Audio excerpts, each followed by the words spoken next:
Dr. Tim McKnight is in this morning after a jaunt about. Nice sunny morning, so Beautiful, yeah. glad you made it in. Thank you. It's good to be here. You had sent me some things which are related and common for this time of year. So over the next 3 weeks, we're going to speak about things that people are afflicted with a lot in this season, Yes, usually. different type of respiratory infections. And the reason I chose this is because we're seeing it in the office and in the hospital. I was working in the hospital over the weekend, and these are the things we see. So I figured a lot of people can probably relate and have questions about it. So there's upper respiratory infections, which are the sinuses, and lower respiratory infections. The lower respiratory tract is the lungs. So the two most common lung conditions we tend to see a lot of this time of the year are asthma and emphysema. And if you think of that, if you understand what's happening in the lungs, you have the main bronchus that pulls the air in, and then it splits to go to each side of the chest cavity, each lung. And then there's all these branches that take the air to the lung itself. And the lung looks like a sponge when you look at, when you see it in live. And so if you think of the air pockets like a little balloon, so you're blowing up a balloon, and when the balloon is flexible, it will stretch, and then it will retract back to its normal size when the air comes out. That's what's supposed to happen. So in an asthmatic, what happens is that the opening where the air comes back out, it gets inflamed, it gets tight, so the air doesn't come out very fast. So they wheeze, and they have difficulty getting the air out because we call it obstructive disorder. They can't get the air back out. And usually what happens is there's a buildup of mucus inside the alveoli or the balloon, and then that little neck of the balloon, which is where the air would come out of the balloon or the lungs, that gets tight and constricted. There's muscles around that, and those muscles tighten up. So we'll use a rescue inhaler like albuterol to relax those muscles so they can breathe. But that only works for maybe an hour, makes your heart beat pretty fast, makes you feel kind of jittery. So that's asthma. That's an obstructive airflow problem. And then when asthma or the lungs are damaged, particularly from smoking or any type of prolonged smoke inhalation of any kind, environmental, then the lungs get stiff. And so when the air goes in okay. But now that balloon can't retract back to its normal size. It's real stiff. So the air side, it just doesn't come out easily. It sort of gets trapped. We call it air trapping. So it's the same idea. They can get the air in, but they can't get the air out fast enough. And when the mucus builds up in a COPD or an emphysemic, a patient with emphysema, that slows down the airflow, and the same things kind of happen. Those muscles around the air tubes, they tighten up, and so the air is stuck in there, and they can get it in, but they can't get it out very well. And so the treatments for both conditions are something to relax the muscles so that neck of the balloon can open up and you get the air out. Yeah. But then we want to reduce the inflammation and the mucus production inside the balloon, inside the alveoli. And we do that with different medications. We can do it with inhaled steroids. We have other medications, long-acting beta agonists and short-acting beta agonists and muscarinic agents, and they're all designed to reduce the inflammation and cut down on the mucus production so the airflow is better. So that's sort of the understanding of COPD and emphysema and asthma.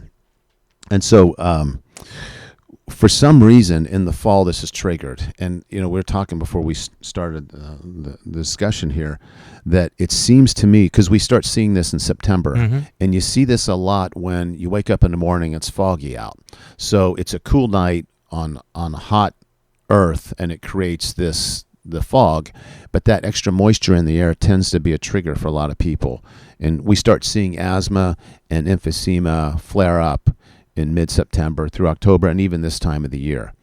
So we're on guard for that, and we have to treat it, and sometimes patients can't get comfortable. They need oxygen, and they need the treatments in the hospital to really open things up. So is this moisture creating extra friction or some other difficulty?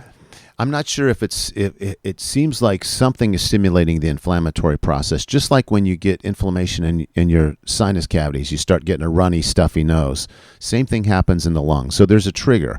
For some people, for me, for example, in the fall when ragweed is high, that's an allergen for me. And then I'll get this upper respiratory infections and upper respiratory congestion.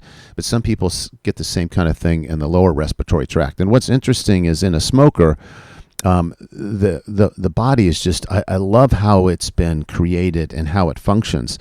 So you think of, okay, what does your body do when if you've looked, you sat in your living room and the sun's coming through and you see all these dust particles just floating around and you think, geez, I'm breathing in all that stuff.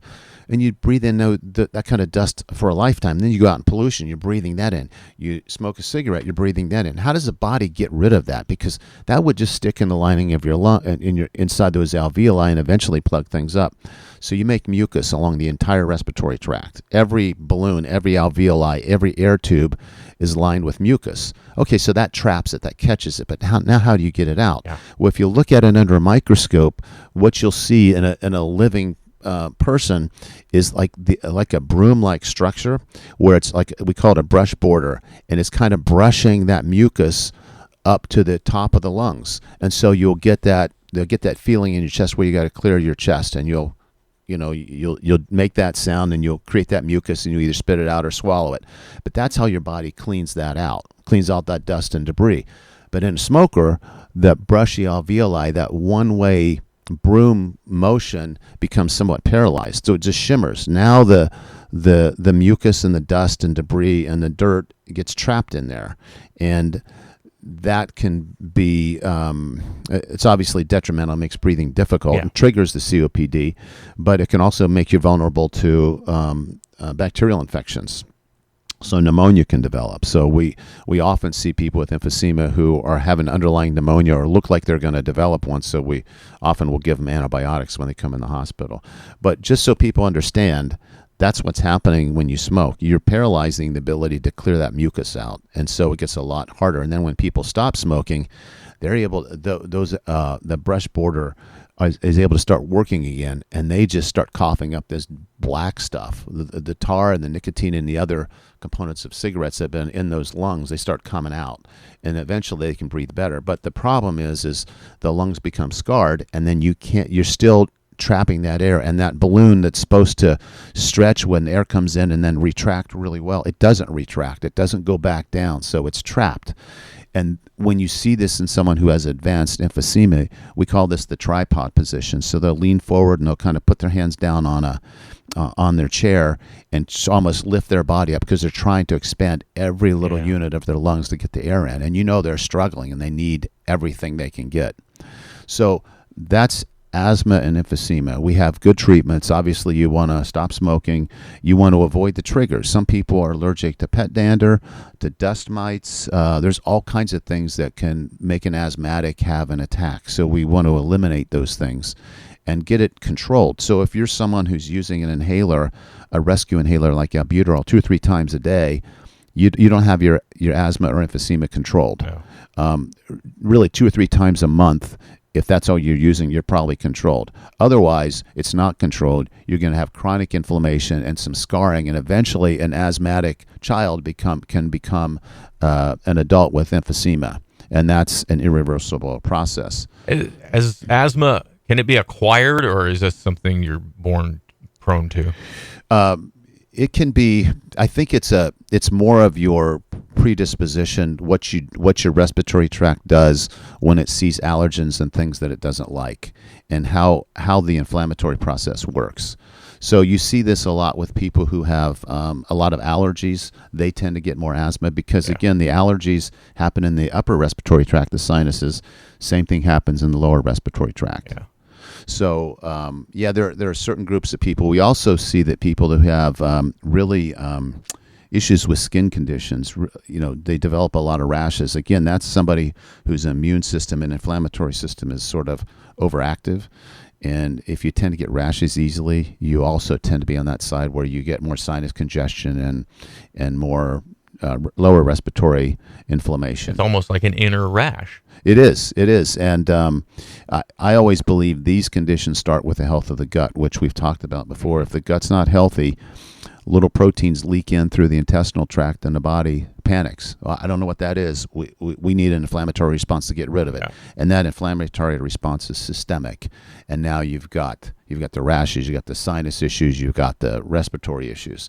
And when people clean up their diet and they clean up their gut health, we see people in Fit for Life whose asthma improves. They get off their inhalers, or if they stop smoking, it makes it easier, especially if it's before you're 70 or 80 trying to stop a 2-pack a day use. So it's really important that people take care of their lungs and manage it correctly. And the last thing I wanted to mention, and we could talk about this in more detail, is this time of the year, we're going to talk about some of the other common viruses that affect people, but we are seeing a lot of this upper respiratory infection right now. And people are coming in, particularly with a virus that is not causing the lungs to wheeze, but it's causing the main airway to get obstructed, and then they're feeling the mucus stuck there, and they're trying to get it up and out, and they're coughing, and they're wheezing, and they're short of breath, and so they're wanting treatment. And a lot of people will call and say, I need an antibiotic. Well, usually those viruses they're not going to respond to an antibiotic. That's for bacterial. But sometimes, because you've had that upper respiratory infection or lower respiratory infection, now you're more vulnerable to a bacterial sinus infection, or a pneumonia, or a bronchitis with a bacterial pathogen. So we have to be careful that we don't overlook the need for antibiotics, but we shouldn't jump to antibiotics, and patients shouldn't demand antibiotics right away. So what do? They need to clear their lungs. What's the best way to do that? Well, inhalers can do it. Oral steroids can do it. The oral steroids work great, and that seems to be my go-to. That is my go-to for a lot of people when they call with this cough and wheeze and sinus and chest congestion. But it's not always working for this particular virus that's out there, because I just went through this, and I'm still short of breath. I had to stop playing basketball yesterday after about 40 minutes because I just couldn't breathe. I could feel that tightness. The air was not coming out, and I was wheezing and coughing. It's slowly getting better, but this particular virus that people are struggling with, that I had, is a really difficult one to recover from. It's taking weeks. It's not a week or two. It's weeks. So what I found is the over-the-counter cold medicines, and those typically have Tylenol in it for pain, which it may or may not make you feel better. And then there's usually a cough suppressant, which is dextromethorphan. It helps sometimes, but sometimes you're just going to cough regardless. And then it has some kind of an antihistamine to try to stop that mucus production. And then if you have Mucinex, that's a mucolytic to kind of break that mucus up. So now it's not thick and sticky. You can cough it out a little bit better. So when I went through this, I did everything. I tried steroids. I had the antibiotics. And what worked best for me was an over-the-counter cold and cough medicine and some cough drops and time. And that's what people don't understand. When you feel miserable, you want to fix this. I kept taking the steroids, and it just wasn't working because it wasn't the small alveoli. It wasn't those tiny balloons in my lungs that were inflamed. It was the main airways, the bronchus and the branches. And that was not going to, it didn't respond to the steroids. So I just stopped taking them after a while. But so for the listeners, just be patient with this. Yeah. And if you have a fever, if you're feeling weak, if you're feeling tired, then you may need to see your primary care provider. We see a lot of pneumonia with people, especially the elderly. They never have a fever. Sometimes they don't even have chills. Sometimes they don't even have a cough. They'll come in the emergency room with abdominal pain and just feeling tired. We get a chest x-ray and there's their pneumonia. So it's not something that you can always easily diagnose. But if you're feeling miserable, you need to be checked out, because we don't want one of those bad bacterial infections to go untreated. It gets worse. So we'll talk more about viral infections next week. Yes, some RSV, croup, some of those real common ones that mothers worry about with their children. It's real prevalent right now, and I think people need to understand what it is and what to do for it. All right, thanks. We look forward to that. All right, you're welcome. Dr. Tim McKnight, our Talk with the Doc, as always, brought to you by Mako's Pharmacy,